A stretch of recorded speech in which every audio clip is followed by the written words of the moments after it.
Kak. Assalamualaikum warahmatullahi wabarakatuh. Ya, Salam teman-teman warahmatullahi semuanya. wabarakatuh. eh, Memulai di materi yang terakhir ya untuk hari ini. Materi akan disampaikan oleh Bapak Nurdin dari Rumah Sakit Suraji Tirtonegoro Klaten. Untuk materinya adalah pencegahan dan pengendalian infeksi. Terus nih Bapak. Ya Mbak, betul. Oke. Eh, Pembekalan IKRA kali ini adalah persiapan untuk mahasiswa yang akan masuk ke lahan praktik. Mereka baru pertama kali akan melakukan praktik keperawatan dasar. Ini dari Bapak akan disampaikan terkait dengan pengendalian infeksi yang ada di rumah sakit. Untuk waktu dan tempatnya bisa kami persilahkan. Waktunya sampai jam 4 gitu Bapak. Ya, baik Mbak. Ya. Waktu dan tempatnya bisa kami persilahkan kepada Bapak Nurdi. Bisa dimulai? Bisa dimulai Oh Bapak, ya. terima kasih. Suara saya jelas nggih, teman-teman semuanya? Ini, di sini sambung jelas Bapak. Oh ya, oke.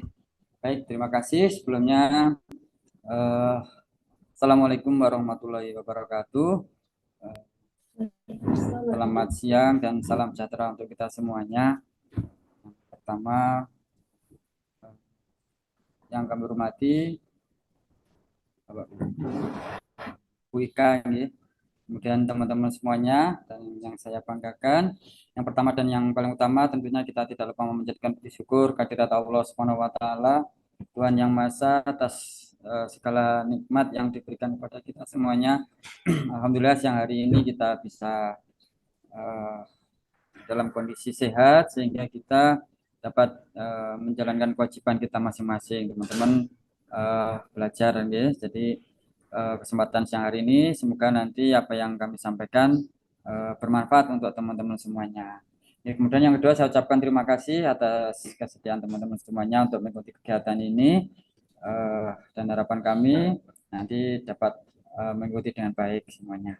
Baik, langsung saja mungkin akan saya izin share screen dulu. Mohon maaf, ini teman-teman ini yang di Ikrar ini sudah selesai kuliah atau semester berapa itu? Saya kurang paham soal itu. Mungkin bisa Ini dijak. masih di semester 3 Bapak, baru mau mulai praktik. Oh ya, ini yang di tiga nggih. Eh, Semuanya sih Bapak ini. Oh ya, Tapi baik. kebetulan ya mungkin masih beberapa baru join. Oh nggih. Baik, jadi nanti akan kami sampaikan terkait dengan pencegahan dan pengendalian infeksi. Sebelumnya izinkan saya share screen dulu.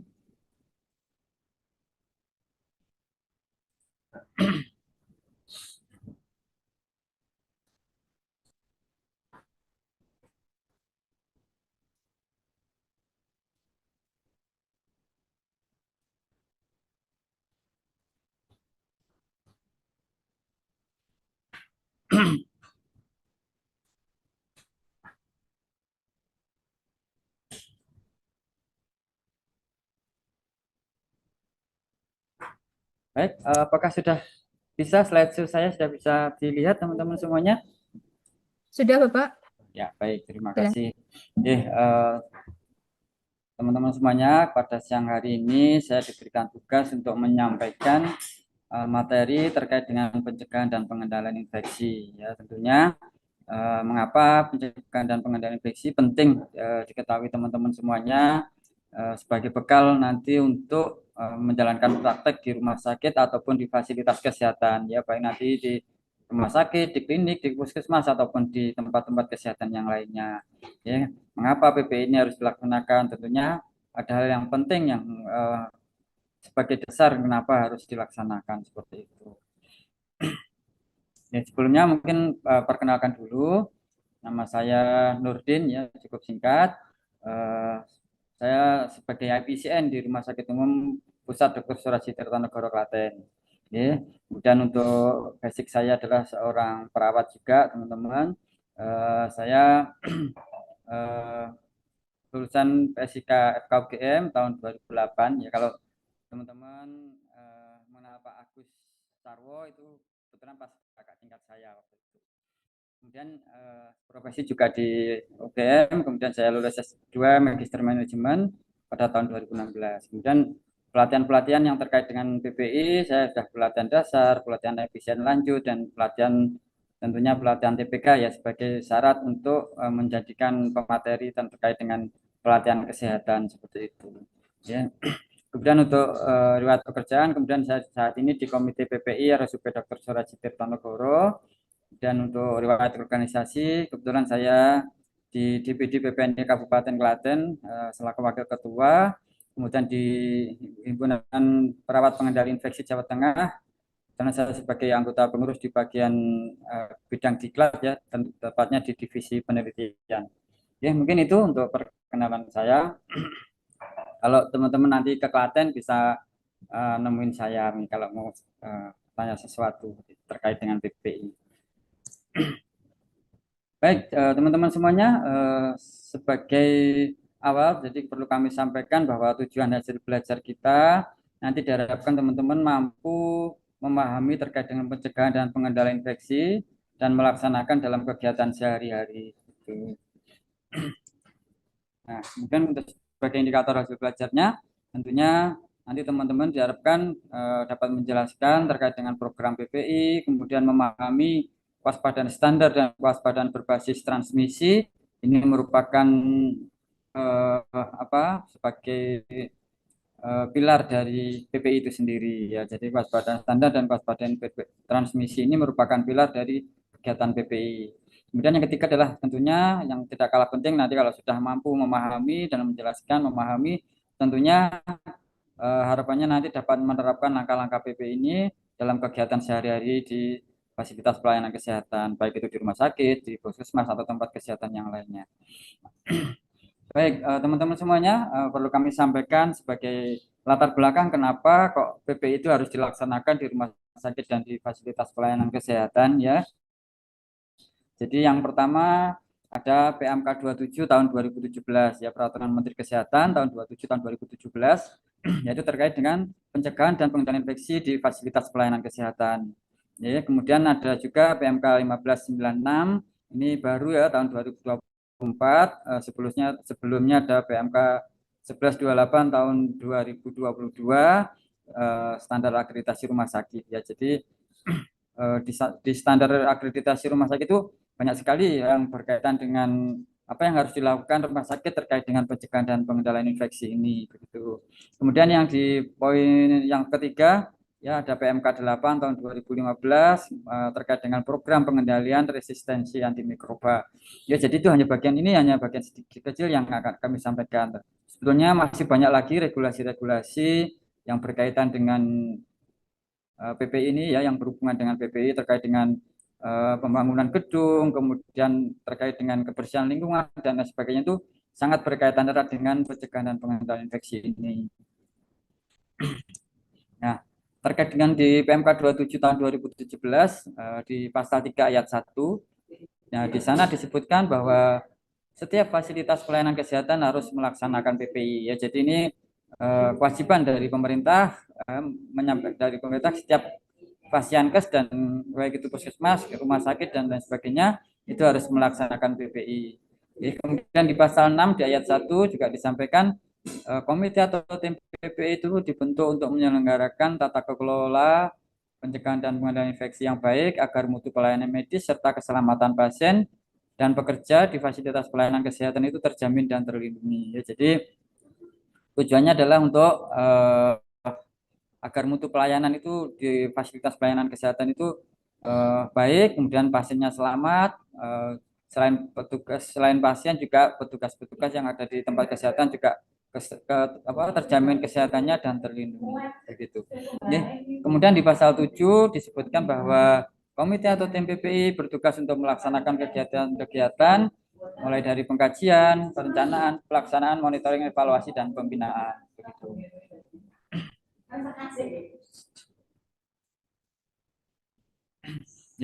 Kemudian di PMK 1596 tahun 2024 ya, ini terkait dengan standar akreditasi yang saya sampaikan tadi. Jadi di standar PPI 2 teman-teman semuanya, di sana disebutkan bahwa rumah sakit harus menyusun dan menerapkan program PPI ya yang terpadu dan menyeluruh untuk mencegah penularan infeksi terkait dengan pelayanan kesehatan ini berdasarkan pengkajian risiko secara proaktif setiap tahun ya. Jadi baik itu rumah sakit ataupun fasilitas fasilitas pelayanan kesehatan yang lain harus membuat program terkait dengan pencegahan dan pengendalian infeksi itu. Kemudian untuk elemen penilaian PPI 2 di sana disebutkan bahwa rumah sakit menetapkan kebijakan program PPI yang terdiri dari kewaspadaan standar dan kewaspadaan berbasis transmisi gitu ya. Jadi pilarnya terkait dengan PPI tadi adalah kewaspadaan standar dan kewaspadaan transmisi. Kemudian rumah sakit harus melakukan evaluasi terkait dengan pelaksanaan program PPI tersebut. Ya. Sebelumnya saya perkenalkan juga ini terkait dengan struktur organisasi Komite PPI ya. Jadi berdasarkan PMK 27 tahun 2017 tadi teman-teman semuanya, jadi rumah sakit atau fasilitas pelayanan kesehatan itu harus membentuk PPI ya seperti itu. Nah, strukturnya bagaimana gitu ya. Nah, ini terkait dengan struktur ini ada yang dinamakan komite, ada yang dinamakan tim PPI ya. Kalau biasanya kalau di rumah sakit yang kecil yang mungkin sumber daya manusianya atau SDM-nya tidak banyak yang kurang memenuhi, biasanya cukup membentuk tim. Ya nanti susunannya lebih ringkas daripada organisasi komite PPI ini ya. Kalau rumah sakitnya besar, tentunya harus membentuk organisasi PPI ini dengan struktur komite PPI begitu ya. Kemudian bagaimana struktur organisasinya? Jadi ketua komite PPI itu bertanggung jawab terhadap pimpinan rumah sakit ya, langsung terhadap direktur utama begitu. Kemudian ada sekretaris, kemudian di sana anggota PPI antara lain ada IPCN ya, Infection Prevention Control Nurse, kemudian juga IPCD ada Infection Prevention Control Dokter, kemudian juga ada anggota lainnya. Jadi anggota lainnya di rumah sakit atau di pasienkes itu banyak sekali ya. Misalkan nanti ada kepala di instalasi laboratorium, kemudian di pemulasaran jenazah, kemudian bisa di sanitasi, di laundry dan lain sebagainya. Itu nanti sebagai anggota lainnya gitu. Nah, kemudian untuk IPCN biasanya nanti akan dibantu oleh IPCLN. Ya, ada link yang kalau IPCN itu satu rumah sakit berdasarkan PMK itu minimal 100 tempat tidur harus ada satu IPCN. Nah, nanti di masing-masing ruangan biasanya nanti ada link nurse-nya sebagai membantu pelaksanaan kegiatan yang terkait dengan PPI di ruangan perawatan. Misalnya di basal itu perlu dibentuk IPCLN ya, Infection Prevention Control Link Nurse begitu. Ya, seperti ini adalah susunan organisasi komite PPI. Baik, sebelum kita melanjutkan terkait dengan pencegahan dan pengendalian infeksi, tentunya kita review dulu terkait dengan konsep infeksi itu sendiri ya. Saya kira teman-teman sudah mendapatkan materi ya terkait dengan infeksi ini ya. Jadi apa yang dimaksud dengan infeksi ini? Jadi infeksi ini adalah merupakan suatu keadaan yang disebabkan oleh mikroorganisme patogen ya dengan atau tanpa disertai gejala klinis. Nah, selanjutnya mikroorganisme penyebab infeksi itu sendiri ada beberapa ya, yang antara lain adalah bakteri, virus, jamur ataupun parasit seperti itu. Nah, baik selanjutnya adalah berdasarkan sumber lokasi terjadinya infeksi ya teman-teman.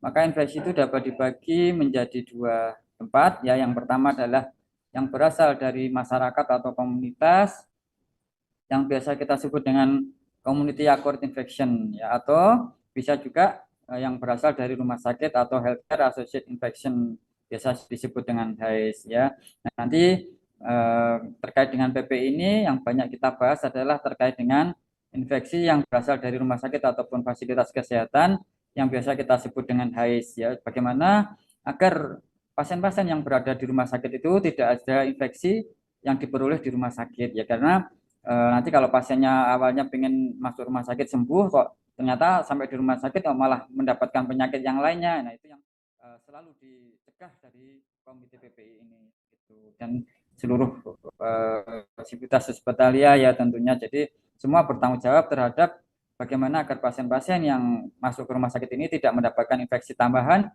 setelah dirawat gitu ya, malah tertular penyakit dari pasien-pasien yang lain misalkan seperti itu. Nah, teman-teman semuanya, selanjutnya adalah infeksi terkait dengan pelayanan kesehatan atau HAIS ini sendiri. Ya, apa sih yang dimaksud dengan HAIS gitu ya. Jadi yang dimaksud dengan HAIS ini adalah infeksi yang terjadi pada pasien selama perawatan di rumah sakit dan fasilitas pelayanan kesehatan lainnya. Ya, jadi dengan kriterianya ketika masuk pasien itu tidak ada infeksi dan tidak dalam masa inkubasi. Ya, kemudian salah satu contoh adalah misalkan ada seorang pasien dengan diagnosis misalkan herniotomi ya gitu ya. Hernia itu tidak ada infeksi ya teman-teman. Jadi kalau misalkan kebetulan di rumah sakit kemudian dilakukan operasi. Nah, setelah dilakukan operasi ternyata pada saat selesai operasi kok lukanya jahitannya memerah kemudian keluar nanah atau pus gitu ya. Nah, ternyata setelah dikultur terjadi ada bakteri-bakteri yang tumbuh di dalam hasilnya hasil kultur tersebut. Nah, itu dapat dikatakan terjadi infeksi daerah operasi. Nah, pasti infeksi yang terjadi di rumah sakit itu dikatakan itu adalah HAIS seperti itu. Ya. Kemudian yang kedua adalah infeksi yang didapat di dalam rumah sakit tetapi muncul setelah pasien itu pulang ya. Jadi seperti yang di atas tadi sama. Jadi pada saat masuk rumah sakit dia tidak ada tanda-tanda infeksi. Kemudian dia selama dirawat di rumah sakit pun misalkan tadi operasi tadi sampai dia pulang misalkan hari kedua, hari ketiga setelah pulang lukanya bagus ya. Tetapi setelah di rumah kok pasien itu ternyata ada infeksi di bekas luka operasinya tadi. Nah, itu masih termasuk dalam HAIS ya. Nah, sedangkan itu sendiri itu batasan waktunya adalah 90 hari ya. Jadi kalau pasien dioperasi kemudian pulang dalam jangka waktu 90 hari dari saat operasi itu masih terjadi infeksi, itu dapat dikatakan HAIS ya atau infeksi yang terkait dengan pelayanan kesehatan di rumah sakit tadi. Ya. Nah, kemudian yang kedua, infeksi karena pekerjaan pada petugas rumah sakit dan tenaga kesehatan ya. Jadi, kalau yang pertama tadi infeksi yang didapatkan pada pasien, ternyata HAIS juga bisa terjadi pada petugas rumah sakit ataupun tenaga kesehatan ya. Jadi, misalkan seorang petugas, perawat ataupun dokter yang merawat pasien-pasien yang risiko menular ya, misalkan pasien TBC gitu ya. Nah, kemudian pasien TBC itu harus dirawat di ruang tekanan negatif. Kemudian pertukaran udaranya juga harus diperhatikan ya, tekanan udara minimal 12 kali per jam gitu. Kemudian juga penggunaan APD-nya juga harus sesuai ya, misalkan kalau merawat pasien TB itu harus menggunakan masker N95, kemudian dia harus menggunakan gaun, harus menggunakan handscoon gitu ya. Kemudian ruangannya harus bertekanan negatif kayak gitu. Nah, kemudian karena sesuatu hal mungkin karena eh, rumah sakit mungkin tidak memenuhi kriteria-kriteria tersebut, dia tidak punya tekanan negatif, kemudian petugasnya juga dalam melaksanakan tugas tidak memperhatikan penggunaan APD yang benar, ternyata petugas itu terinfeksi penyakit ya atau tertular infeksi penyakit dari pasien-pasien yang dirawatnya. Nah, itu dapat dikatakan juga dengan kasus HAIS begitu. Nah, berikutnya adalah jenis HAIS yang paling sering terjadi di fasilitas pelayanan kesehatan ya terutama di rumah sakit ya teman-teman. Yang pertama adalah pneumonia. Ya. Jadi pneumonia ada dua jenis. Yang pertama adalah ventilator associated pneumonia atau biasa sebut VAP. Kemudian yang kedua adalah hospital acute pneumonia atau HAP. Ya, jadi VAP ini adalah infeksi paru ya yang disebabkan infeksi pneumonia yang disebabkan karena pasien-pasien itu terpasang ventilator atau ventilasi mekanik. Ya, jadi apabila ada seorang pasien sebelum kondisinya jelek kemudian dia dipasang ventilator ya di alat bantu nafas gitu ya. Kemudian sebelum terpasang ventilator dia tidak ada pneumonia, ya, tidak ada tanda-tanda pneumonia. Kemudian setelah dipasang ventilator beberapa hari kok ternyata pasiennya mendapatkan infeksi pneumonia ini, maka itu dapat dikatakan dengan HAIS ya. Kemudian yang kedua adalah hospital acute pneumonia. Ini pneumonia yang terjadi pada pasien yang mendapatkan bed rest yang lama begitu. Jadi pasien masuk dirawat, dia bed rest mungkin karena mobilisasinya kurang baik, kemudian mungkin lingkungannya juga berisiko. Nah, akhirnya pasiennya mendapatkan pneumonia akibat dia bed rest tadi. Nah, ini dapat dikatakan dengan HAP ya. Kalau BAP tadi dengan ventilator, Kalau HAP ini pasien-pasien yang mengalami bed rest begitu. Ya, kemudian selain pneumonia, teman-teman juga infeksi yang terkait dengan aliran darah. Ya, ini biasanya di sini pasien-pasien yang terpasang eh, apa infus ataupun terpasang sentral vena lain ya, atau intravena lain ataupun sentral vena lain ya. Jadi kalau yang terkait dengan perifir kita misalkan ada pemasangan infus kayak gitu, kemudian mungkin karena teknik pemasangannya tidak steril atau perawatan hariannya pada pasien-pasien yang terpasang infus itu tidak baik ya, kotor kayak gitu, akhirnya infusnya mengalami infeksi atau plebitis ya, itu dapat dikatakan dengan HIS ya. Kemudian yang sentral itu pada pemasangan kateter terhadap vena sentral ya, biasanya di vena dekat yang dekat ke arah jantung itu vena-vena besar itu, maka dapat terjadi dengan namanya adalah IAD atau klepsi begitu ya teman-teman, infeksi aliran darah primer ataupun klepsi gitu. Ya, itu juga dapat dikatakan dengan HIS ya. Kemudian yang ketiga, infeksi saluran kemih.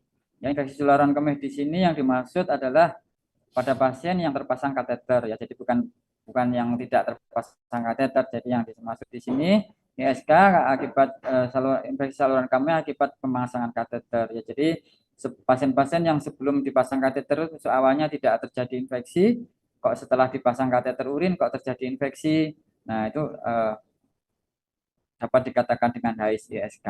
Ya, kemudian yang keempat adalah infeksi daerah operasi ya. Jadi pasien-pasien yang mendapatkan operasi bersih, kemudian setelah dioperasi kok lukanya tidak jadi, misalkan jahitannya merah, keluar nanah, kemudian tidak nutup kayak gitu, itu dapat dikatakan dengan IDO atau infeksi daerah operasi ya. Tapi kalau sebelum operasi itu pasiennya sudah ada infeksi yang misalkan luka kotor, misalkan ulkus DM, kemudian di debridement itu, kalau itu memang terjadi infeksi itu tidak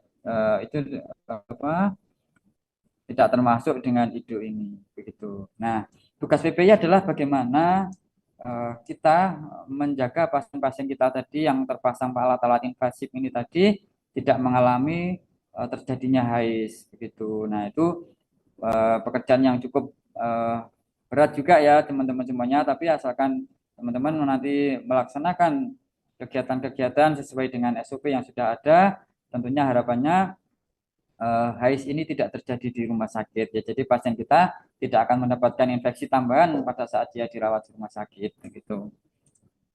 Nah, baik teman-teman semuanya, kita lanjutkan terkait dengan ilustrasi gambar yang ada di slide ini. Ya, ini merupakan suatu keadaan di suatu ruang perawatan di rumah sakit ya. Ruangan yang secara kasat mata kita lihat bersih ya, rapi kayak gitu, tetapi tidak menutup kemungkinan bahwa di tempat-tempat tersebut dapat banyak sekali ya mikroorganisme yang menempel di tempat-tempat tersebut ya. Jadi baik itu bakteri, virus, jamur itu bisa saja menempel di peralatan-peralatan yang ada di ruang perawatan tersebut. Nah, bagaimana agar hal ini tidak terjadi? Maka teman-teman harus melaksanakan program pencegahan dan pengendalian infeksi ini dengan baik. Jadi kita masuk harus cuci tangan ya. Jadi sebelum pegang benda-benda di situ, maka kita juga harus cuci tangan. Sebelum pegang pasien kita harus cuci tangan gitu. Kemudian bagaimana kita merawat peralatan-peralatan yang ada di dalam rumah sakit itu, di dalam ruang perawatan itu ya. Misalkan cleaning service-nya harus melakukan pembersihan lantai dengan baik. Kemudian dekontaminasi permukaan di ruangan tersebut juga harus dilaksanakan dengan tertib ya, harus setiap hari dibersihkan kayak gitu, jangan sampai banyak berdebu di ruangan tersebut. Kemudian petugas-petugas yang mau masuk ke ruangan juga harus dijaga kebersihannya seperti itu. Nah, berikutnya adalah terkait dengan rantai penularan infeksi ya teman-teman. Jadi saya kira teman-teman juga sudah pernah mendapatkan materi ini tentunya di waktu kuliah ya. Jadi penularan infeksi dapat terjadi apabila komponen rantai penularan infeksi ini terpenuhi teman-teman. Ya, jadi yang pertama tentunya adanya agen infeksi ya. Jadi agen infeksi ini adalah tadi ada mikroorganisme, bakteri, virus, jamur ataupun parasit tadi. Ya. Kemudian yang kedua adalah adanya reservoir atau tempat tumbuh dan berkembang biaknya mikroorganisme tersebut ya. Nah, kemudian selain ada tempat tumbuh dan berkembang biaknya mikroorganisme tersebut, tentunya ada pintu keluar ya. Jadi bisa melalui saluran pernapasan, saluran pencernaan gitu ataupun yang lainnya. Kemudian ada cara transmisi ya teman-teman. Jadi transmisinya itu dari satu tempat ke tempat lain bisa melalui kontak ya, kontak itu baik langsung ataupun tidak langsung. Kemudian bisa melalui cara droplet ya, droplet atau percikan ataupun airborne. Airborne itu adalah penularan melalui udara begitu. Ini kemudian berikutnya adalah adanya pintu masuk ya. Jadi dari pintu keluar misalkan dari satu orang dia contohnya batuk, kemudian dia ditransmisikan melalui droplet, kemudian juga pintu masuk lagi melalui saluran pernafasan lagi dihirup orang yang berbeda. Akhirnya kalau dia apa yang menghirup tadi kondisi tubuhnya dalam keadaan imunnya rendah ya, atau yang disebut dengan host yang rentan, maka dia akan mudah sekali tertular infeksi tersebut. Ya, jadi setelah ada pintu masuk, tentunya ada host yang rentan tadi. Dengan kondisi ya, setelah ada masuk, kalau kondisi hostnya itu mungkin kondisinya fit ya, mungkin dia antibodinya cukup, kemudian dia imunnya kuat, akhirnya mikroorganisme yang masuk tadi bisa dibunuh atau melalui daya tahan tubuhnya seseorang mungkin tidak terjadi infeksi. Namun kalau hostnya atau yang menerima tadi kondisi imunnya rendah, tentunya dengan mudah dia akan mendapatkan PPI. Harus bagaimana kita mencegah agar tidak terjadi rantai penularan infeksi ini ya teman-teman. Jadi intinya kita harus memutus mata rantai penularan ini ya. Jadi kita harus memutus mata rantai agar penularan infeksi tidak terjadi dari satu pasien atau satu orang ke orang lain di tempat fasilitas pelayanan kesehatan yang ini. Nah, dengan apa kira-kira teman-teman kita memutuskannya? Ya, tentunya dengan pencegahan dan pengendalian infeksi ya. Seperti itu. Baik, kita lanjutkan ya. Jadi jelas ya teman-teman. Jadi program pencegahan dan pengendalian infeksi tadi tujuannya adalah bagaimana agar pasien-pasien kita, petugas kita yang ada di rumah sakit ini tidak tertular infeksi dari satu orang ke orang yang lain atau dari satu tempat ke tempat yang lain. Begitu. Oke. Berikutnya adalah terkait dengan hubungan timbal balik pencegahan dan pengendalian infeksi dengan mutu dan keselamatan pasien, ya teman-teman. Nah, ya, mungkin sedikit ilustrasi, ya teman-teman. Seandainya ada seorang pasien masuk di rumah sakit, kemudian program pencegahan dan pengendalian infeksi di rumah sakit itu tidak dapat dilaksanakan dengan baik, tentunya pasien-pasien yang ada di rumah sakit, misalkan merawat luka, kemudian dia tidak memperhatikan sterilitasnya alat-alat yang sudah digunakan pasien tadi dipakai lagi untuk pasien-pasien berikutnya. Tentunya pasien-pasien yang mestinya itu bisa sembuh dengan baik, malah ketularan infeksi dari pasien-pasien yang lainnya. Nah, dengan demikian, tentunya ada beberapa risiko ya, misalkan perawatan harus lebih lama, kemudian penyembuhan juga lama, kemudian biayanya juga akan semakin tinggi. Ya. Kemudian nanti dalam misalkan kemungkinan terburuk malah pasien semakin jelek dan bisa meninggal dunia. Nah dengan demikian karena PPI-nya tidak dilaksanakan dengan baik, maka dapat dikatakan bahwa berisiko bahwa keselamatan pasien di rumah sakit itu juga tidak baik. Ya. Jadi dengan PPI tidak dijalankan, bisa saja pasien-pasien itu malah menjadi sepsis, kemudian bisa meninggal dunia seperti itu. Nah, dengan kondisi seperti itu, maka dianggap bahwa mutu pelayanan di suatu rumah sakit atau fasilitas pelayanan kesehatan itu tidak baik seperti itu.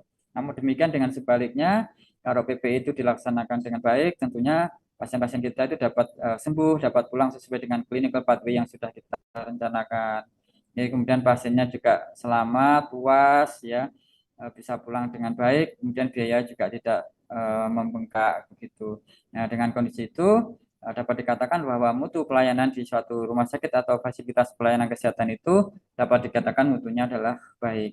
Ya, jadi pada kesimpulannya adalah bahwa pencegahan dan pengendalian infeksi ini sangat berkaitan erat dengan mutu dan keselamatan pasien. Ya, jadi apabila PPI dilaksanakan dengan baik, otomatis mutu dan keselamatan pasien kita juga baik. Tapi kalau PPI tidak dilaksanakan dengan baik, tentunya sangat berpengaruh terhadap mutu dan keselamatan pasien di rumah sakit atau pasien tadi. Bisa dipahami ya teman-teman semuanya ya? Cepatan apa enggak ini saya sampaikannya?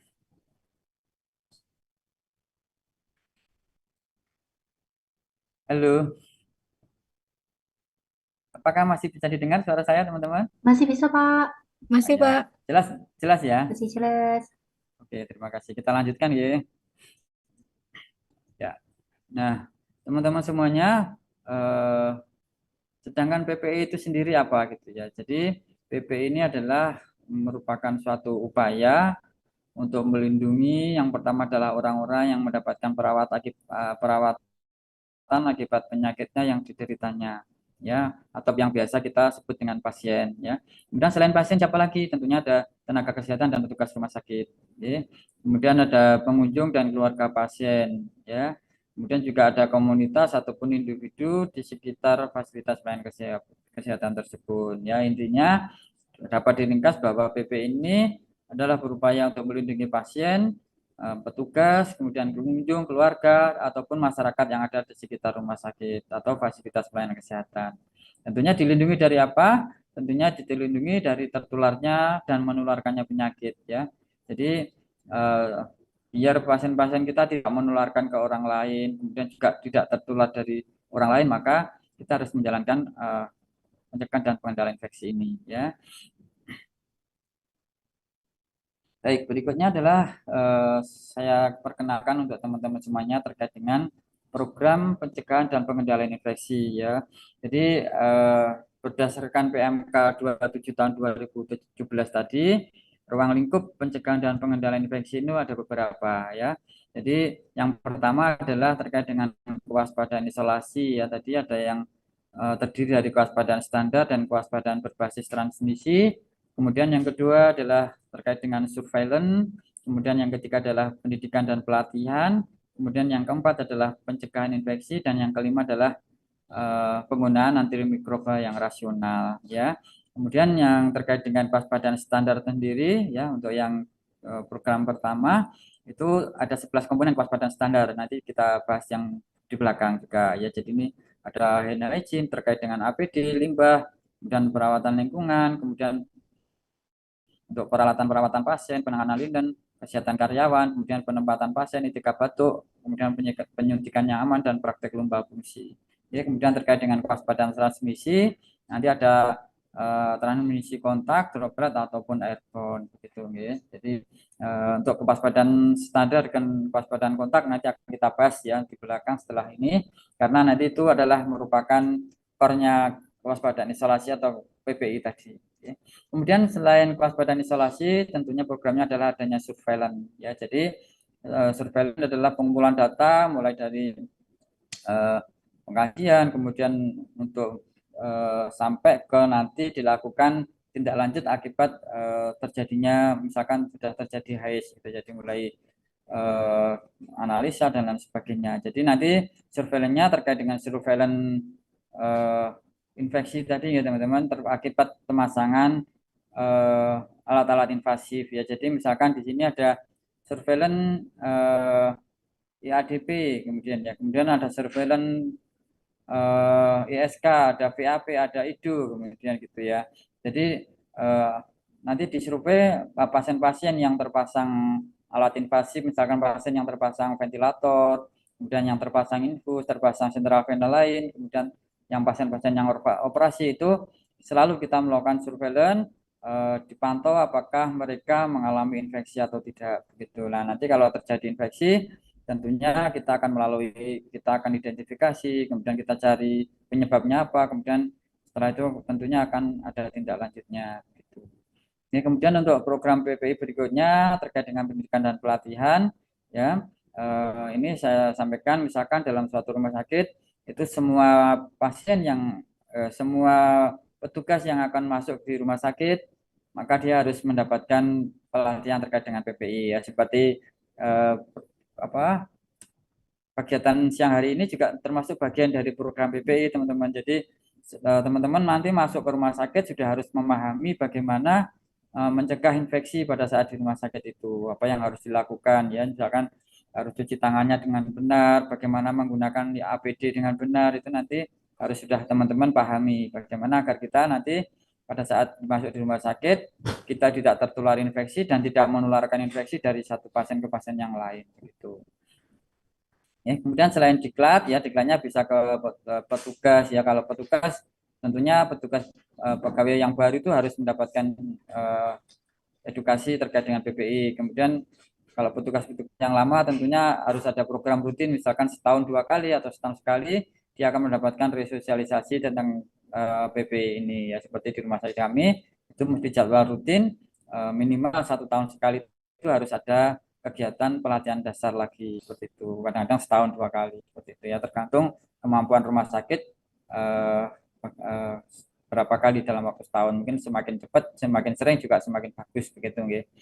Ya, kemudian selain pendidikan juga terkait dengan pencegahan infeksi ya teman-teman, yang biasa kita sebut dengan menerapkan bundle of wise ini ya. Jadi penerapan bundle of wise ini jadi petugas-petugas di rumah sakit harus mampu melaksanakan pencegahan terkait dengan agar tidak terjadi HIS ya pada pasien-pasien yang terpasang alat invasif tadi ya. Jadi misalkan ada seorang pasien terpasang infus atau terpasang central vena lainnya, kita harus membuat atau menerapkan bundle of HIS terkait dengan CVL atau pemasangan IVL tadi ya. Jadi misalkan pemasangannya harus steril, kemudian setelah itu dirawat dengan baik, perawatan hariannya dengan baik, kemudian juga apa untuk monitoring dan evaluasi terkait dengan pemasangannya seperti itu harus dilaksanakan ya. Jadi kalau pemasangan infus dan central vena lain tentunya nanti ada bandel di ADP seperti itu. Ini kemudian pada saat pemasangan urin kateter maka juga kita harus menerapkan pencegahannya, bagaimana pemasangan kateter, apakah semua pasien harus terpasang urin kateter ya. Jadi urin kateter itu tidak, kalau memang tidak benar-benar dibutuhkan maka tidak perlu dipasang ya. Seandainya perlu dipasang maka kita harus menjaga sterilitasnya. Kemudian pada saat sudah terpasang harus dirawat dengan baik agar tidak ada kuman-kuman yang masuk melalui kateter itu tadi seperti itu. Nah itu kalau pemasangan urin kateter itu nanti ada yang namanya bandel ISK ya. Jadi bagaimana kita mencegah agar tidak terjadi ISK pada pasien yang terpasang urin kateter ya.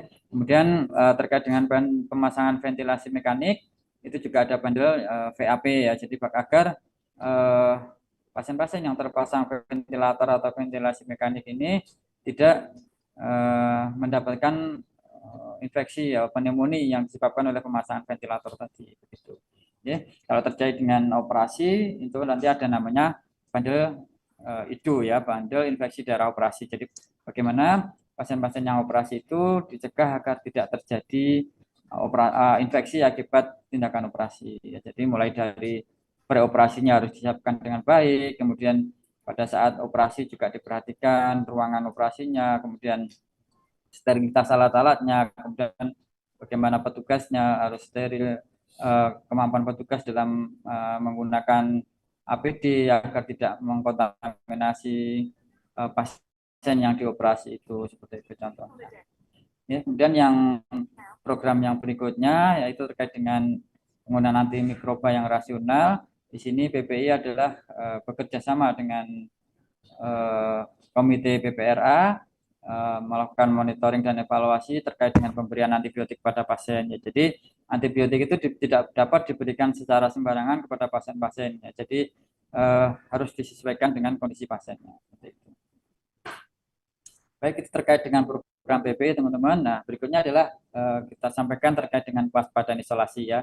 Jadi pilar utama PPI tadi adalah kewaspadaan isolasi ya. Sedangkan kewaspadaan isolasi ini terdiri dari 2 pilar teman-teman. Yang pertama adalah kewaspadaan standar dan kewaspadaan berbasis transmisi.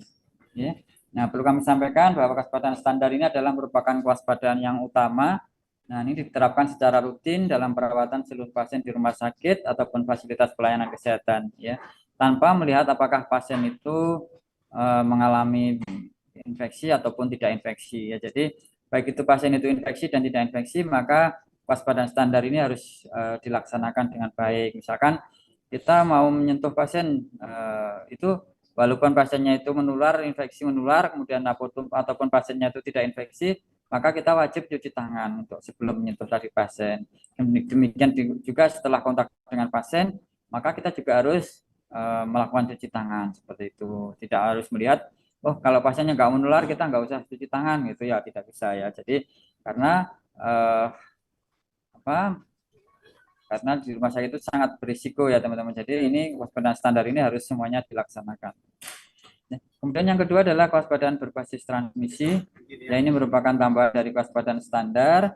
Ini disesuaikan dengan penularan dari suatu penyakit. Jadi kalau penyakitnya itu ditularkan melalui kontak, tentunya kita melakukan kewaspadaan kontak.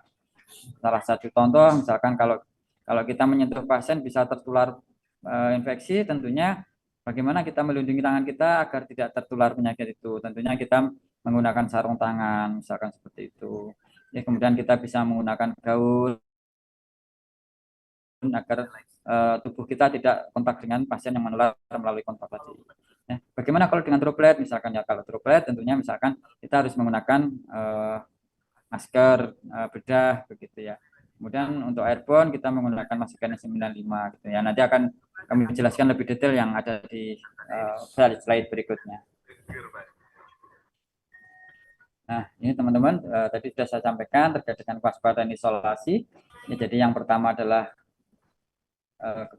kewaspadaan standar, dimulai dari kebersihan tangan, kemudian adanya penggunaan APD, kemudian pengelolaan limbah dan benda tajam, kemudian ada pengendalian lingkungan, kemudian ada penempatan pasien, penata laksanaan linen, kemudian peralatan perawatan pasien, kemudian ada kesehatan karyawan, kemudian ada penyuntikan yang aman, etika batuk dan praktek lumba fungsi. Ya, ini yang dinamakan dengan kewaspadaan standar. Ya, besok kalau misalkan dengan mau ke rumah sakit, ya nanti pada saat pertama biasanya nanti ada pelatihan dasar juga seperti ini. Nah, nanti dihafalkan biasanya apa sih yang dimaksud dengan kewaspadaan standar itu juga akan ditanyakan misalkan seperti itu. Ya, jadi harus tahu semuanya teman-teman. Ya, kemudian yang lapis kedua ini ada kewaspadaan berbasis transmisi. Ya, seperti apa yang saya sampaikan tadi, ada kontak ya. Jadi kontak itu bisa kontak langsung ataupun tidak langsung. Kemudian bisa menular melalui droplet ataupun airborne. Ya. Ya, nanti juga akan kami jelaskan di slide-slide belakang ya teman-teman. Nah, jadi berikutnya. Nah, baik, kita mulai sekarang terkait dengan kewaspadaan standar teman-teman ya. Jadi tadi ada 11 ya, nanti kita bahas satu persatu bagaimana kita agar dapat melaksanakan pencegahan dan pengendalian infeksi ini dengan baik. Gitu. Yang pertama adalah kewaspadaan standar. Yang pertama adalah terkait dengan kebersihan tangan, ya teman-teman semuanya. Mungkin saya bisa menanyakan apakah teman-teman sudah pernah mendapatkan materi terkait dengan kebersihan tangan? Halo?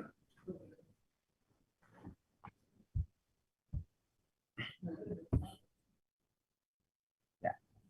Baik, sudah ya teman-teman ya. Jadi apa sih yang dimaksud dengan kebersihan tangan gitu ya? Jadi kebersihan tangan itu terdiri ya tindakan yang kita lakukan untuk membersihkan tangan kita ya untuk mencegah terjadinya apa ya dan menempelnya mikroorganisme di tangan kita ya. Jadi ini cuci tangan itu terdiri dari dua cara ya. Yang pertama adalah menggunakan air mengalir dan larutan sabun. Kemudian yang kedua bisa menggunakan hand rub ya atau menggunakan antiseptik berbasis alkohol ya, teman-teman. Ya, jadi cuci tangan ada dua cara, hand wash dan hand rub ya. Kalau hand wash itu waktunya ada 40 sampai 60 detik ya, teman-teman. Sedangkan hand rub waktunya adalah 20 sampai 30 detik ya. Kemudian ada 6 langkah cuci tangan ya. Jadi saya ulangi, jadi untuk cuci tangan itu ada dua cara. Yang pertama adalah hand wash ya, atau menggunakan air mengalir dan larutan sabun. Kemudian yang kedua adalah menggunakan hand rub, yaitu antiseptik berbasis alkohol. Oke. Kemudian waktu pelaksanaannya kalau handwrap itu adalah 40 sampai hand wash maksud saya, hand wash itu 40 sampai 60 detik. Kemudian untuk hand rub adalah 20 sampai 30 detik ya. Hand rub lebih lama karena nanti di sana kita harus melakukan pembilasan ya. Kemudian setelah itu kita pengeringan menggunakan tisu begitu. Oke. Untuk langkah-langkahnya ada 6 langkah cuci tangan. Kemudian setiap langkah itu ada 4 kali hitungan nih teman-teman. Ya nanti mungkin setelah selesai materi ini akan saya praktekkan bagaimana cuci tangan dengan benar ya nanti biar lebih semuanya bisa dibuka kameranya. Nanti setelah itu kita belajar bareng-bareng gitu. Oke, jadi cuci tangan ada 6 langkah ini. Langkah yang pertama adalah setelah larutan sabun kita tuangkan di tangan kita, maka kita ratakan di seluruh permukaan tangan kita ya teman-teman, dengan hitungan 4 kali ya, diputar gini. Kemudian setelah itu kita bersihkan punggung tangan dan sela-sela jari ya. Jadi nomor 2 itu adalah langkah yang pertama. Kemudian yang nomor 3 itu adalah langkah kedua. Jadi punggung tangan dan sela-sela jari itu kita gosok bergantian kanan dan kiri. Oke.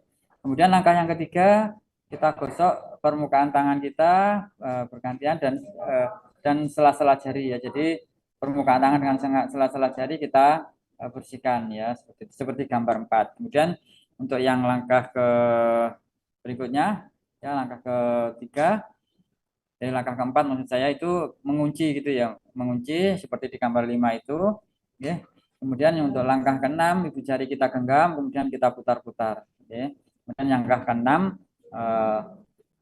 telapak tangan kita buka satunya, kemudian ujung jari kita telungkupkan, kemudian kita putar untuk membersihkan ujung-ujung jari dan kuku kita seperti itu. Ya. Itu adalah 6 langkah cuci tangan. Nanti akan kami praktekkan setelah saya selesai menyampaikan materi ini. Baik, itu adalah untuk cuci tangan ya teman-teman. Kemudian setelah kita dapat melaksanakan cuci tangan ya teman-teman, kapan sih kita harus melakukan cuci tangan gitu ya. Jadi berdasarkan standar WHO itu ada yang disebut dengan 5 moment ya, in hygiene ya, atau 5 saat cuci tangan gitu ya. Jadi bukan kita ya, bukan PPI atau rumah sakit yang membuat ini, tapi ini adalah standar dari WHO gitu teman-teman. Jadi nanti sebelum kita menyentuh pasien itu adalah kita harus melaksanakan cuci tangan. Jadi setiap siapapun yang akan menyentuh pasien itu wajib cuci tangan ya, karena kadang kita tidak tahu sebelum kita menyentuh pasien itu kita habis pegang apa ya, misalkan handle pintu pun dapat berisiko menularkan penyakit ya, misalkan kita buka kamar mandi kita pegang di handle pintunya itu, kadang-kadang di situ pun banyak sekali mikroorganisme yang menempel di handle pintu, dan setelah itu mungkin kita bisa megang ke pasien ya, karena pasien itu rata-rata kondisi imunnya tidak baik, tentunya dengan mudah bisa tertular infeksi begitu. Jadi makanya sebelum kita menyentuh pasien kita harus melakukan cuci tangan. Kemudian yang kedua adalah sebelum melakukan tindakan aseptik nih teman-teman. Yang dimaksud dengan tindakan aseptik di sini misalkan pada saat kita mau melakukan injeksi kepada pasien, kemudian kita melakukan pemasangan infus, kemudian merawat luka dan tindakan-tindakan yang lain yang membutuhkan sterilitas, tentunya itu adalah merupakan tindakan aseptik ya. Jadi sebelum melakukan tindakan aseptik kita juga wajib melakukan cuci tangan. Kemudian yang ketiga, setelah terpapar cairan tubuh pasien ya, jadi apabila kita kontak dengan pasien, nah ternyata kita terkena darah atau urin dari pasien, maka kita setelah itu harus melakukan cuci tangan juga ya. Dan kalau kita terkena cairan tubuh pasien, direkomendasikan cuci tangannya adalah menggunakan air mengalir dan larutan sabun ya. Jadi tidak cukup dengan menggunakan hand rub ya, nanti karena agar cairan tubuhnya itu bisa hilang dengan baik, maka kita harus guyur dengan air mengalir ya, seperti itu. Ini kemudian yang keempat adalah setelah kontak dengan pasien ya, tentunya dari pengamatan kami kalau teman-teman petugas mahasiswa itu kalau setelah kontak dengan pasien itu rata-rata sudah patuh ya, karena merasa dia berisiko tertular dirinya misalkan dari pasien yang infeksi seperti itu. Namun ini juga harus dilakukan secara kontinu ya, harus sesuai. Maka setiap kita setelah kontak dengan pasien maka kita wajib cuci tangan seperti itu. Kemudian yang kelima adalah setelah menyentuh atau kontak dengan lingkungan sekitar pasien ya. Yang dimaksud di sini adalah apabila kita kontak dengan, misalkan kita menyentuh alat-alat yang ada di sekitar pasien situ ya, misalkan tempat tidur, kemudian misalkan meja atau almari yang ada di sekitar pasien, maka kalau kita menyentuh benda-benda itu kita harus melakukan cuci tangan ya setelahnya. Ya. Jadi kalau teman-teman misalkan masuk di ruangan perawatan tapi tidak pegang apa-apa, dia keluar tidak wajib cuci tangan. Tapi kalau dia masuk ke kamar pasien, kemudian memegang sesuatu yang ada di situ, itu yang dinamakan dengan lingkungan sekitar pasien, maka wajib melakukan cuci tangan ya, karena nanti di situ pasti banyak mikroorganisme yang menempel di situ yang mungkin kita tidak tahu gitu ya. Jadi tidak yang sangat berisiko juga gitu. Oke. Jadi itu tadi mungkin kalau lebih mudahnya menghafal itu ada 2 sebelum dan 3 sesudah nih teman-teman. Jadi yang pertama adalah sebelum kontak dengan pasien sama sebelum melakukan tindakan aseptik. Ya, kemudian sesudahnya adalah sesudah kontak dengan cairan tubuh, setelah kontak dengan pasien dan setelah kontak dengan lingkungan sekitar pasien gitu. Nah, mungkin selain 5 momen ini juga ada beberapa rekomendasi kapan kita harus melakukan cuci tangan gitu ya. Jadi sebelum dan sesudah memakai sarung tangan ya. Jadi nanti kalau teman-teman di rumah sakit atau di tempat kesehatan yang lainnya, kalau misalkan mau melaksanakan tindakan, ternyata teman-teman harus menggunakan sarung tangan gitu ya. Eh, ada baiknya ya, memang sebaiknya adalah sebelum dan sesudah memakai sarung tangan kita harus melakukan cuci tangan dengan air mengalir ya. Karena biasanya nanti apa kalau sarung tangan itu banyak pudar ya, kayak bedak itu ya, jadi nanti tangan kita menjadi kotor ya, seperti itu. Jadi sebelum dan sudah memakai sarung tangan itu kita direkomendasikan untuk melakukan cuci tangan. Kemudian setelah membersihkan hidung pada saat batuk dan bersin ya gitu, kita ya misalkan tangan kita untuk nutup pada saat batuk dan bersin, maka kita juga harus sarung tangan melakukan cuci tangan ya. Tentunya pastinya nutupnya tidak hanya tangan biasa ya, mesti harus menggunakan sapu tangan ataupun tisu begitu ya. Jadi tidak dibenarkan batuk ditutup menggunakan tangan biasa seperti itu. Kemudian setelah dari kamar mandi juga sebaiknya cuci tangan, kemudian sebelum makan atau menyiapkan makanan. Baik, kita lanjutkan. Kewaspadaan standar kedua yaitu terkait dengan alat pelindung diri ya teman-teman semuanya. Jadi alat pelindung diri ini adalah tujuannya untuk memproteksi diri kita dari bahaya baik fisik, kimia, biologis ataupun bahan infeksius ya. Karena ini terkait dengan pencegahan dan pengendalian infeksi, tentunya fokusnya adalah di bahan kita mencegah dari bahaya biologis dan bahan infeksius ya. Jadi ada kita tidak tertular infeksi begitu. Jadi misalkan kita menggunakan masker, sarung tangan kayak gitu. Kalau misalkan bahaya fisik atau kimia tentunya berbeda lagi ya. Misalkan dari K3 itu ada untuk mencegah terjadi bahaya mungkin kita menggunakan helm dan lain sebagainya. Ya. Jadi tujuannya untuk pemakaian APD sendiri adalah untuk melindungi kulit kita, membran mukosa, ya, dari risiko pajanan darah, cairan tubuh, sekret ataupun ekskreta. Ini kemudian juga untuk melindungi kulit kita yang tidak utuh, misalkan kulit kita terluka, gitu agar tidak mudah tertular infeksi, maka kita harus menggunakan APD agar kulit yang terinfeksi tadi, kulit yang terluka tadi tidak terkontaminasi dengan bahan-bahan infeksius. Ini kemudian selaput lendir ya, misalkan di hidung ataupun di mulut gitu ya. Oke, kemudian untuk indikasi penggunaan APD-nya, jika kita melakukan tindakan yang memungkinkan tubuh atau kulit atau membran mukosa terkena atau terpercik darah atau cairan tubuh, maka kita menggunakan APD ya agar tidak terkontaminasi seperti itu. Nah, ini contohnya jenis-jenis APD teman-teman semuanya. Jadi ada masker bedah, masker N95, sarung tangan ya. Sarung tangan ini juga ada macam-macam ya. Ada sarung tangan bersih, sarung tangan steril, ada sarung tangan rumah tangga seperti itu.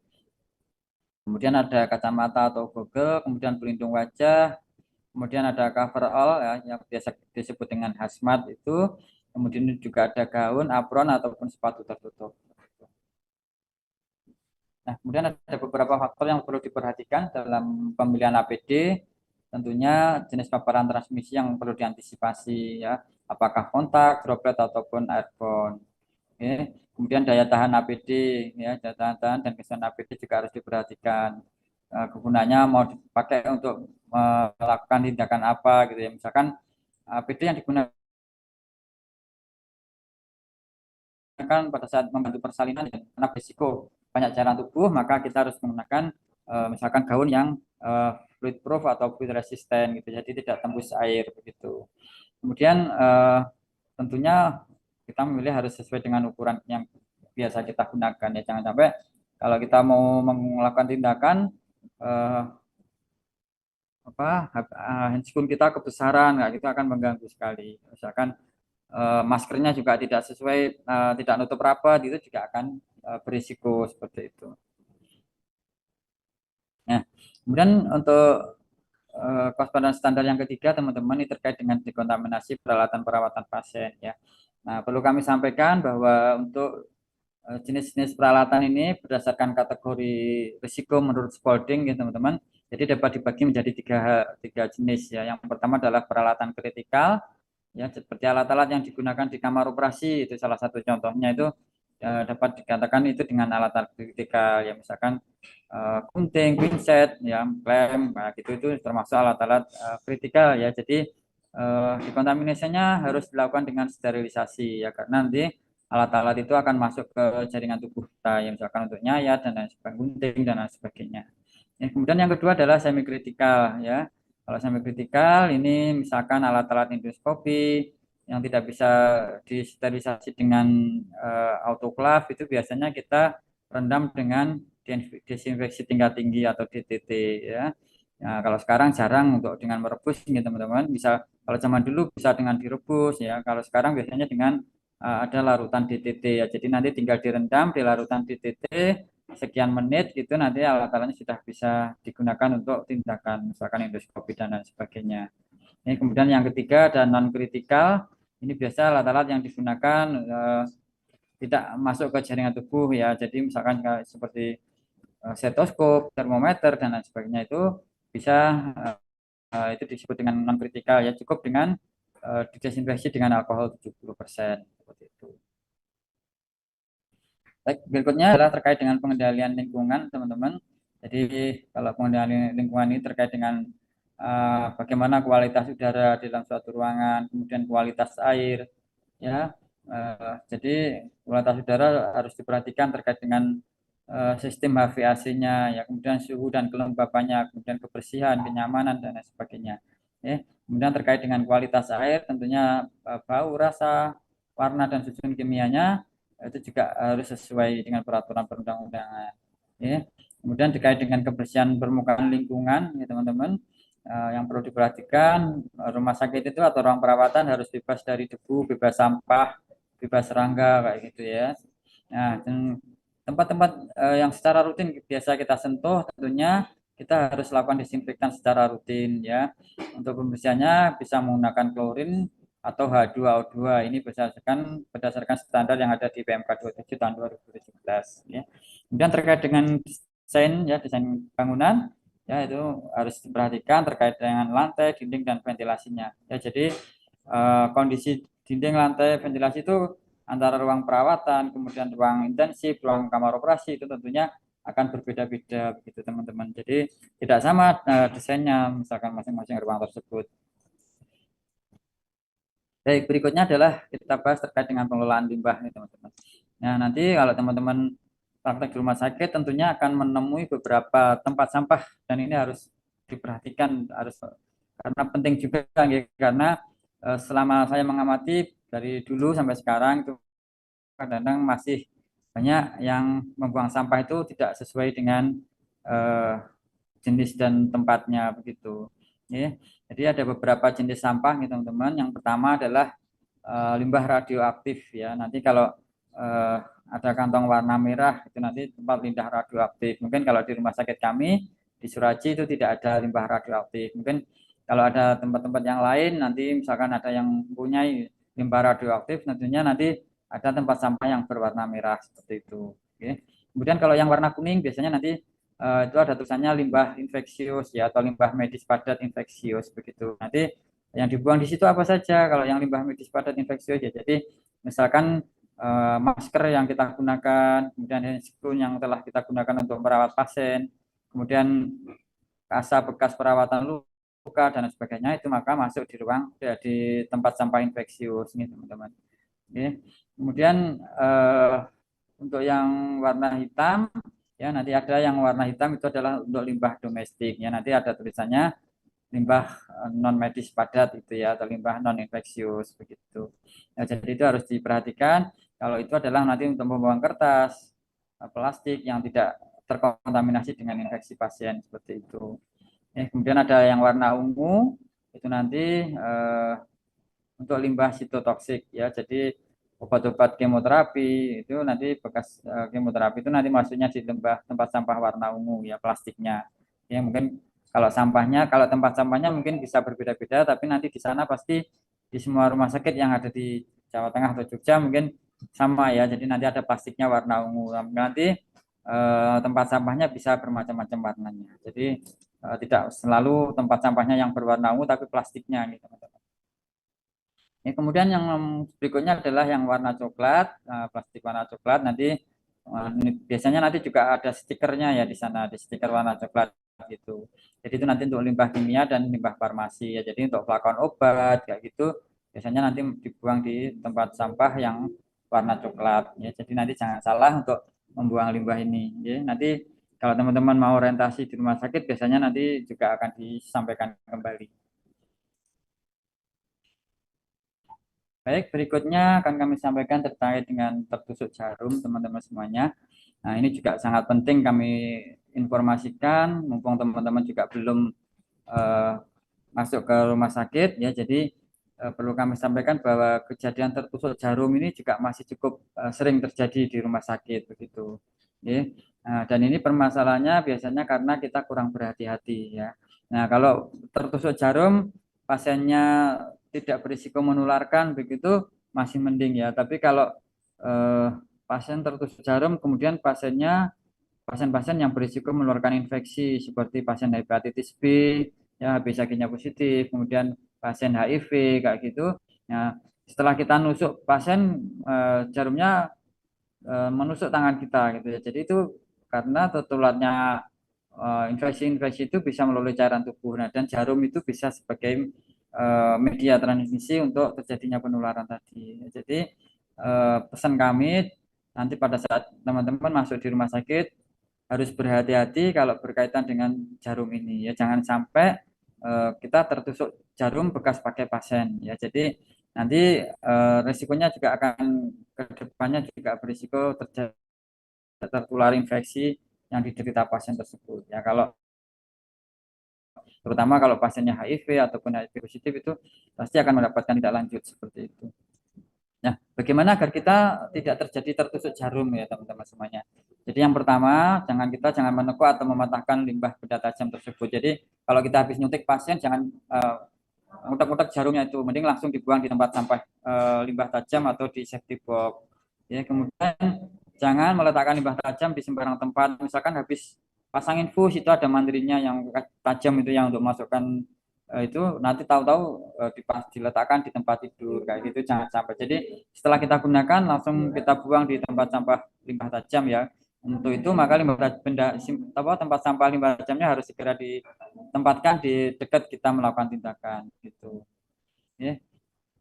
Kemudian berikutnya adalah tidak menyalurkan kembali jarum suntik habis pakai. Jadi besok kalau misalkan dimintai tolong nyuntik pasien, kemudian yang langsung ke pasien misalkan melalui intravena yang masuk langsung ke pasien ataupun intramuskuler gitu, tidak perlu menutup kembali jarum suntiknya. Jadi sekali yang langsung dibuang di tempat sampah limbah tajam atau di safety box dari jarum sampai sepuitnya. Jadi tidak perlu ditutup, langsung dibuang saja di tempat limbah tajam tadi ya. Jangan, karena pada saat pengalaman kalau menutupkan kembali itu pada saat mau menutupkan itu kadang-kadang kondisi kita capek atau apa malah menusuk tangan kita seperti itu. Baik, kemudian apabila menangani limbah pecahan kaca maka kita harus menggunakan sarung tangan rumah tangga ya. Nah, walaupun ini kemungkinan jarang terjadi tapi kita harus paham nanti misalkan jelas pas teman-teman jaga ada kaca pecah di tempat-tempat tertentu ya. Jangan sembarangan kita jangan pakai hanya tangan saja, kita harus menggunakan sarung tangan rumah tangga yang tebal itu untuk membersihkannya seperti itu. Nah, ini ya. Jadi untuk limbah benda tajam safety box itu syarat-syaratnya harus tahan tusukan, mempunyai pegangan yang dapat dijinjing satu tangan, ya ada talinya itu, kemudian eh, mempunyai penutup tidak dapat dibuka lagi. Kemudian safety box itu harus diganti tidak sampai penuh ya. Jadi harus kalau sudah 3/4 bagian terisi itu harus sudah ditutup secara permanen, kemudian dibawa ke eh, sanitasi ya, mau di apa namanya dibuang di pihak ketiga untuk dilakukan pemusnahan seperti itu. Oke, jadi ini ya, jadi teman-teman tidak direkomendasikan menutup kembali jarum suntik, tapi langsung dibuang di tempat sampah seperti di gambar bawah ini. Baik, kita lanjutkan ya, waktunya sudah habis terkait dengan linen teman-teman ya. Untuk penata laksanaan linen, tentunya linen kotor dan linen kontaminasi harus dipisahkan. Kemudian penggunaan linen kotor harus kita minimalkan untuk penanganannya untuk mencegah kontaminasi udara ya. Jadi kita harus berhati-hati dalam penanganan linen kotor ini ya. Jadi tidak diabul-abul gitu ya. Kemudian petugas yang menangani linen harus mengenakan APD mulai dari sarung tangan, kemudian gaun, apron, masker ataupun sepatu tertutup ya. Kemudian troli dan alurnya dipisahkan antara linen kotor dan linen bersih. Nah, ini untuk alurnya ya sudah diketahui teman-teman. Nanti biasanya dipisahkan antara kotor dan terkontaminasi. Kemudian linen kotor itu langsung masuk ke troli linen kotor. Kalau yang terkontaminasi harus dibuang dulu kotorannya, kemudian baru masuk ke kantong kuning ya. Kemudian biasanya dikirim ke troli kotor dengan troli kotor ke laundry melalui alur khusus gitu. Oke, kemudian kesehatan petugas ya teman-teman. Jadi untuk pemeriksaan kesehatan petugas ini memang ada beberapa unit kerja yang harus dilaksanakan secara rutin ya, misalkan di radiologi, klinik TB dan gizi itu ada jadwal-jadwal yang rutin harus dilaksanakan untuk pemeriksaan kesehatan untuk mencegah terjadinya penularan infeksi dari uh, petugas ke pasien maupun dari pasien ke petugas seperti itu ya. Jadi kalau gizi itu biasanya nanti akan dilakukan swab anal swab gitu ya untuk mencegah terjadinya penularan E. coli dari petugas ke makanan yang akan disajikan ya. Kalau di klinik TB biasanya nanti misalkan ada pemeriksaan rutin untuk rong sentora kayak gitu ya, untuk karena setiap hari teman-teman merawat pasien-pasien TB itu berisiko, maka harus dilakukan pemeriksaan pada saat-saat tertentu. Kemudian juga di radiologi juga ada jadwal-jadwal tertentu misalkan. Berikutnya adalah terkait dengan penempatan pasien teman-teman. Jadi untuk penempatan pasien ini harus terpisah ya antara pasien infeksius dan non infeksius ya. Mungkin kalau rumah sakit tidak tersedia maka bisa dilakukan dengan sistem cohorting ya. Jadi yang satu jenis infeksinya mungkin bisa dijadikan satu ruangan. Jadi intinya tidak boleh dicampurkan antara pasien-pasien yang non infeksius dan pasien-pasien yang infeksius gitu. Nah, berikutnya adalah etika batuk dan bersin ya teman-teman. Jadi saya kira kita semuanya pernah mengalami batuk ya. Nah, bagaimana agar batuk kita itu tidak menularkan ke orang lain gitu. Jadi ada beberapa cara teman-teman. Yang pertama bisa menutup hidung kita menggunakan tangan dengan tisu ataupun dengan sapu tangan gitu ya. Kemudian setelah itu tisu kita buang di tempat sampah dan kita melakukan cuci tangan. Ya, bagaimana kalau kita tidak membawa tisu atau tidak membawa sapu tangan? Bisa menutup dengan lengan baju bagian dalam ya, seperti di gambar yang paling pinggir ini. Ya, jadi kita tutup dengan lengan baju bagian dalam karena di situ kita tidak berisiko menularkan orang lain. Kalau kita nanti nutupnya dengan tangan langsung, setelah itu kita berjabat dengan tangan dengan orang lain, maka kita sangat berisiko untuk menularkan infeksi begitu. Nah, selain itu bisa menggunakan masker ya untuk lebih amannya. Begitu. Baik, berikutnya adalah penyuntikan yang aman. Ya, ini rekomendasinya adalah 1 jarum, 1 speed dan 1 kali kegiatan menyuntikan. Dan yang tidak kalah penting adalah kita harus melaksanakannya dengan teknik aseptik ya teman-teman. Untuk penyuntikan yang aman, jadi tidak boleh cepat 1 dipakai nanti dipakai lagi kayak gitu ya. Jadi sekali waktu aja. Baik, kemudian untuk praktek lumbal fungsi yang aman, ini biasanya dilakukan oleh tim medis. Ya, yang perlu diperhatikan adalah terkait dengan bagaimana kita mempersiapkan peralatan agar tidak terkontaminasi, juga bagaimana menyiapkan area yang akan ditusuk ya, kita harus menggunakan misalkan duk lubang atau menggunakan kain yang untuk menutup agar area yang akan dilakukan penusukan tidak terkontaminasi dengan bakteri-bakteri di sana. Nah, itu tadi teman-teman 11 kewaspadaan standar yang mungkin teman-teman harus ketahui, nanti di rumah sakit mungkin bisa dilaksanakan tadi kegiatan-kegiatan tadi. Nah, berikutnya kami sampaikan terkait dengan kewaspadaan berbasis transmisi gitu teman-teman. Jadi tadi sudah kami sampaikan juga di depan, nanti ada kontak, ada droplet, dan ada airborne ya. Nah, sebelum kita ke masing-masing transmisi tadi, perlu saya sampaikan bahwa ada prinsip umum penanganan pasien infeksius ya teman-teman. Yang pertama adalah harus ditempatkan pada ruang tersendiri atau juga dengan sistem cohorting ya. Kalau sistem ruang tersendiri itu berarti satu pasien satu ruangan. Kalau sistem cohorting jadi ada beberapa pasien yang satu jenis diagnosisnya kemudian dia dijadikan satu gitu. Tapi harus jarak dari satu pasien dengan pasien yang lain harus memenuhi minimal 1,5 meter gitu. Ya. Kemudian menggunakan peralatan perawatan pasien secara terpisah ya, satu alat untuk satu pasien gitu ya, atau memang kalau memang tidak cukup bisa dilakukan pencucian atau didesinfeksi sebelum digunakan ke pasien yang lain. Ya, kemudian membatasi mobilitas pasien ya untuk mengurangi risiko penularan infeksi ke pasien-pasien yang lain. Kemudian terapkan kewaspadaan standar dan menggunakan APD sesuai indikasi. Nah, yang pertama adalah kami sampaikan terkait dengan bagaimana kita mencegah risiko penularan pada pasien-pasien yang mengalami atau yang berisiko melalui transmisi kontak tadi. Ya, jadi yang pertama adalah terkait kontak langsung. Ya, jadi yang perlu dilaksanakan adalah bagaimana kita harus melakukan cuci tangan dengan benar, gitu ya. Kemudian kita menggunakan APD minimal digunakan adalah sarung tangan. Jadi kalau kita mau kontak pasien baik itu secara langsung maupun tidak langsung, maka sebaiknya kita menggunakan sarung tangan. Ya. Kemudian hindari menyentuh mata, hidung, mulut sebelum melakukan cuci tangan dengan benar ya. Jadi ada beberapa kasus yang bisa ditularkan melalui kontak. Ya. Ada MRSA, ya ini methicillin resistant Staphylococcus aureus, kemudian juga ada Acinetobacter baumannii, kemudian ada COVID-19 virus itu dapat ditularkan melalui kontak ya. Kemudian yang untuk droplet teman-teman semuanya ya perlu kami sampaikan yang disebut dengan droplet ini adalah partikel droplet itu berkurang lebih dari 5 mikron ya. Ini dikeluarkan pada saat pasien itu bisa batuk, bersin, muntah, ya bicara ataupun selama production ya ataupun juga pada saat bronkoskopi ya.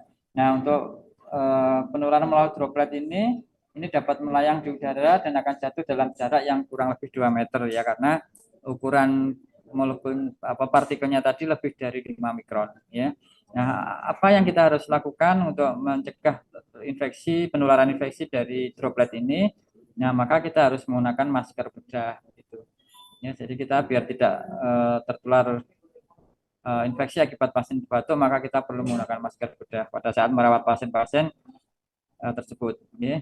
Nah, ini contoh-contoh pasien yang bisa menularkan infeksi melalui droplet. Ya, ada RSV, kemudian ada influenza virus, COVID-19 juga bisa menular melalui droplet, kemudian Streptococcus pneumoniae. Nah, kemudian yang berikutnya adalah penularan airborne ya, bagaimana kita mencegah risiko infeksi yang ditularkan melalui airborne ya. Jadi untuk partikel nuklei yang untuk airborne ini adalah diameternya kurang dari 5 mikron ya. Tepatnya mungkin sekitar 1 sampai 5 mikron ya. Nah, ini untuk partikelnya ini bisa terbang di udara lebih dari 2 meter ya. Jadi misalkan saya batuk, misalkan ada pasien batuk di satu tempat, maka dia percikan-percikannya itu bisa terbawa terbawa lebih dari 2 meter ya. Jadi ini lebih jauh dan lebih berisiko menularkan infeksi kepada orang lain. Nah, bagaimana kita mencegah penularan infeksi kalau kita merawat pasien-pasien dengan risiko penularan melalui airborne ini gitu ya. Nah, ini makanya pasien yang berisiko penularan melalui airborne itu sebaiknya dirawat di ruangan yang bertekanan negatif ya. Tapi kalau beberapa rumah sakit mungkin memang belum mempunyai fasilitas yang bertekanan negatif, maka bisa menggunakan dengan ventilasi alami yang memadai ya. Jadi istilahnya menggunakan ventilasi alami itu gitu. Nah, minimal pertukaran udaranya adalah 12 kali per jam. Jadi ruangan yang untuk merawat pasien-pasien yang airborne itu minimal pertukaran udara adalah 12 kali per jam ya. Biasanya nanti dapat diukur menggunakan alat yang dinamakan dengan vaniometer seperti itu. Ya, contoh kasus yang ditularkan melalui airborne adalah Mycobacterium tuberculosis, kemudian COVID-19 juga bisa ditularkan melalui airborne apabila dilakukan tindakan yang dapat menimbulkan aerosol seperti itu. Nah, teman-teman, itu yang dapat kami sampaikan. Sebelum kita akhiri, saya sampaikan kesimpulannya bahwa penularan penyakit infeksi itu dapat dicegah dengan menerapkan pencegahan dan pengendalian. Di rumah sakit itu bertujuan untuk melindungi semua yang berada di rumah sakit dan masyarakat sekitar rumah sakit dari tertularnya penyakit infeksi. Penerapan infeksi ini dapat meningkatkan mutu pelayanan dan keselamatan pasien di rumah sakit.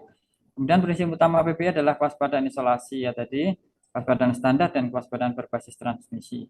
Kemudian PPI adalah tanggung jawab semua orang sesuai dengan kapasitas atau sesuai dengan tugasnya masing-masing.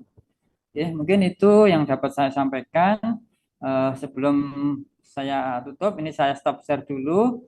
Nanti akan saya contohkan untuk cuci tangan dengan benar ya teman-teman ya. Baik.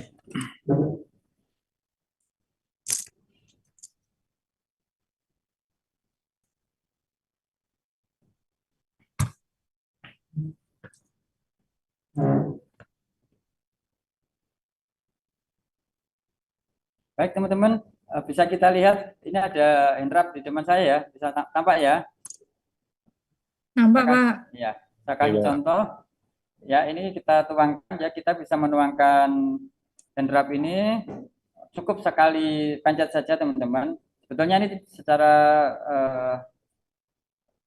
regulasi tidak ada yang harus bagaimana mengambilnya gitu. Tapi kalau di tempat kami biasa kami sampaikan kalau bisa dengan sisi tangan ini atau dengan pergelangan tangan begini ataupun dengan punggung tangan ya karena kita asumsikan bahwa telapak tangan kita kotor gitu ya. Tapi kalau begini pun juga tidak ada yang menyalahkan yang misalkan kita pakai ibu jari gitu ya. Ya misalkan seperti ini kita tuangkan kita pencet cukup sekali pencet saja sekitar nanti 2 sampai 3 cc gitu ya. Kemudian kita ratakan di seluruh permukaan tangan kita. Bisa dilihat ya teman-teman ya.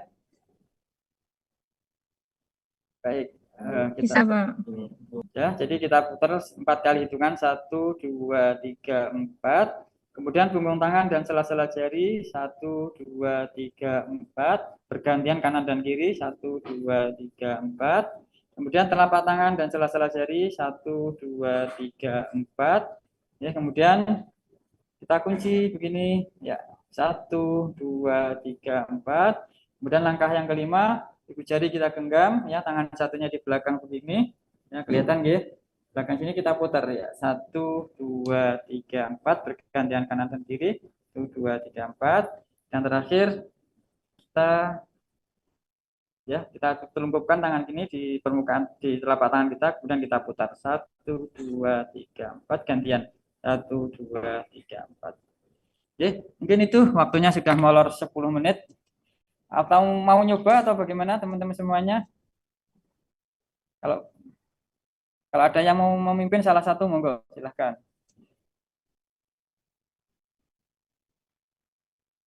Mbak Intan, ada ini Mbak Intan? Bisa dibuka Mbak Intan videonya?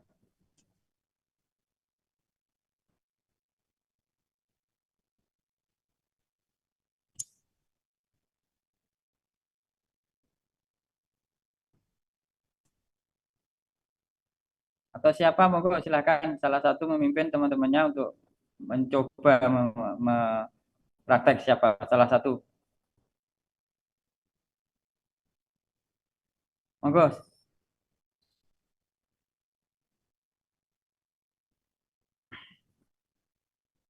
Mbak Sania, bisa dengar suara saya? Halo Mbak Sania, bisa? Atau Mbak Intan, monggo siapa?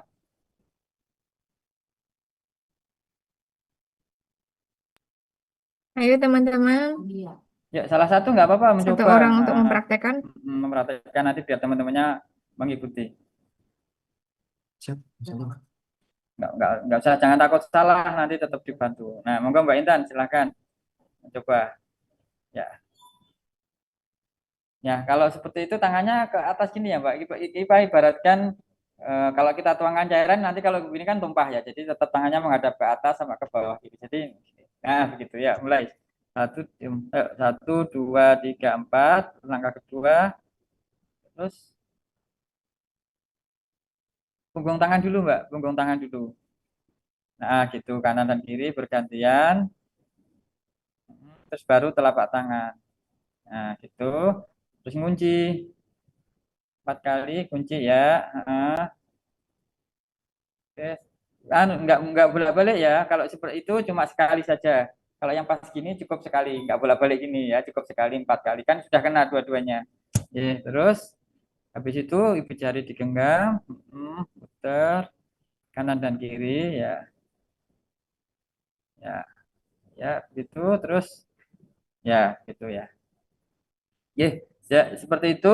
Nanti tolong pada sebelum ke rumah sakit, teman-teman sudah dihafalkan, sudah dilaksanakan setiap hari di rumah gitu. Tentunya kalau kita setiap hari melaksanakan tidak sulit ya. Jadi nanti sudah terbiasa ya karena tidak bisa itu karena mungkin kita jarang melaksanakan gitu ya. Karena kalau sudah biasa nanti dengan mudah sekali. Oke, mungkin itu yang dapat saya sampaikan. Terima kasih atas perhatiannya. Mungkin kalau ada yang ingin ditanyakan, saya persilahkan. Saya kembalikan ke moderator. Terima kasih. Kurang lebihnya dari saya mohon maaf. Assalamualaikum warahmatullahi wabarakatuh. Waalaikumsalam warahmatullahi wabarakatuh. Terima kasih Bapak untuk penjelasannya terkait pencegahan pengendalian infeksi nih Bapak. Mungkin dari saya ada ini Bapak terkait kalau perawat-perawat yang calon perawat ini misal tersusuk jarum gitu Bapak. Iya, iya. Pencegahannya bagaimana? Ini Oh soalnya ya, karena mereka baru mau kayaknya kok itu perlu mereka waspadai juga Bapak. oke. Baik, terima kasih atas pertanyaannya. Jadi begini, jadi nanti kalau misalkan ada kejadian tertusuk jarum, ya mungkin saya contohkan di tempat kami saja ya teman-teman. Mungkin hampir sama di rumah sakit yang lain pun.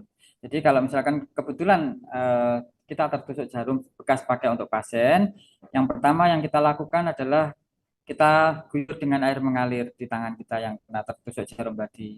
Kemudian setelah itu kita cuci tangan 6 langkah, ya, itu penting. Kemudian setelah itu nanti dilaporkan kalau teman-teman di ruangan perawatan nanti lapor ke petugasnya di situ. Kalau mungkin kalau di pas teman-teman praktek di pagi hari langsung aja lapor ke kepala ruangnya. Mungkin kalau di siang atau malam hari mungkin bisa ke penanggung jawab shift ya. Kalau mungkin kalau di prakteknya di Suraji atau di Sarjit atau di manapun yang bersama ya. Kira-kira kalau PPI kan kita juga punya organisasi PPI kabupaten provinsi gitu ya, hampir sama sih penanganannya. Jadi nanti setelah itu lapor biasanya nanti kalau eh, dilihat dari sumber pajanannya tadi ya, maksudnya pasien yang disuntik tadi ada risiko penularan infeksi apa tidak gitu ya. Jadi kalau pasiennya tadi ternyata pasien yang disuntik tadi misalkan HBsAg positif atau hepatitis B ya, hepatitis B kan penularannya melalui darah juga bisa. Jadi itu berarti teman-teman nanti harus dilakukan screening kalau di tempat saya di UGD, mungkin rumah sakit lain monggo saya kurang tahu mungkin di mana. Yang penting nanti akan dilakukan screening pada petugas yang tertusuk jarum tadi. Nanti akan dicek HBsAg juga. Nah, kebetulan misalkan pasiennya kok HIV, maka dia harus ke UGD, harus dilakukan screening terkait dengan HIV juga. Mungkin dilakukan pemeriksaan rapid test. Ya, kemudian nanti kalau pasiennya betul-betul yang sumber pajanannya tadi HIV, kalau di tempat kami itu nanti kita laporkan oleh tim VCT kepada dokter tim VCT ya. Jadi dokter jaga UGD akan melaporkan ke tim VCT, kemudian tentunya akan mendapatkan terapi antiretrovirusnya atau ARV-nya gitu ya. Nah, kemudian pemberian obat itu harus ada golden periodnya teman-teman. Jadi batas maksimal pemberian itu harus tidak lebih dari 3 kali 24 jam ya. Jadi nanti kalau misalkan dilalah ketusuk jarum, apalagi kalau pasiennya B20 atau HIV itu, ya, jangan sampai lebih dari 3 kali 24 jam baru lapor. Jadi kalau memang kejadian langsung saja lapor, karena kalau sudah lebih dari 3 kali 24 jam nanti tidak efektif untuk pemberian obat ARV-nya. Jadi pasti tidak akan diberikan oleh dokternya kalau nanti setelah 3 kali 24 jam untuk pemberian apa namanya untuk pemberian obatnya nanti tidak diberi karena sudah melewati golden period itu sendiri begitu ya. Jadi intinya nanti kalau memang terjadi tertusuk jarum, guyur dengan air mengalir, cuci tangan 6 langkah dan lapor ya. Nanti setelah itu tentunya akan diidentifikasi pasien sumber pajanannya. Kemudian kalau ada risiko infeksi tentunya nanti akan dilakukan screening kepada teman-teman yang tertusuk jarum gitu. Oke, mungkin itu Mbak sudah jelas atau bisa dipahami atau tidak? Monggo kalau mungkin ada yang ditanyakan lagi. Baik, Bapak, terima kasih. Mungkin kita kembalikan ke mahasiswa biar mereka juga waspada sendiri nih, Bapak, Oke. terkait dengan perlindungan diri mereka Ya, masing-masing. jadi kalau Gitu. bisa jangan sampai kita tertusuk jarum ya, seperti itu. Itu yang karena kalau itu pun juga apa istilahnya menjadikan indikator rumah sakit kalau kejadian tertusuk jarumnya banyak berarti salah satu nilainya tidak memenuhi standar begitu. Baik. Baik, Bapak, terima kasih untuk penjelasannya atas materinya juga. Mungkin teman-teman ada yang mau ditanyakan lagi sebelum berakhirnya acara pada sore hari ini.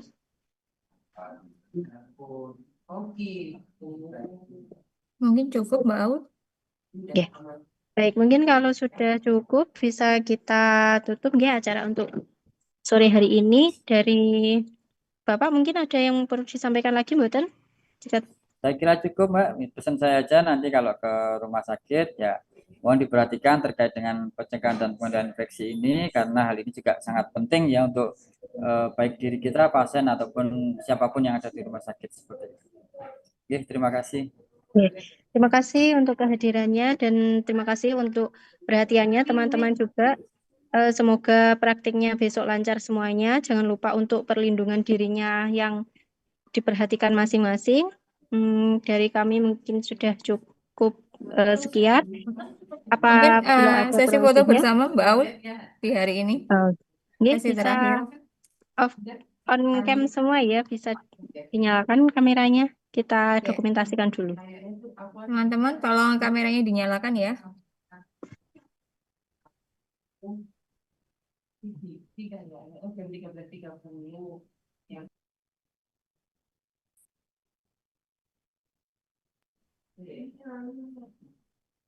Ayo yang lainnya, masih banyak yang belum.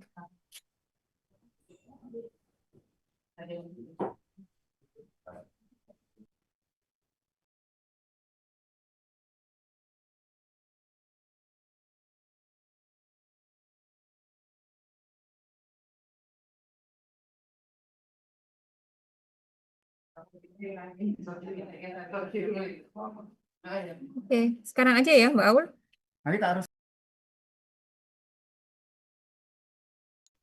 Bisa Mbak, bisa di screenshot. Oke, siap teman-teman. Siap ya Pak Nurdin dan teman-teman semuanya. Saya screenshot 1, 2, 3.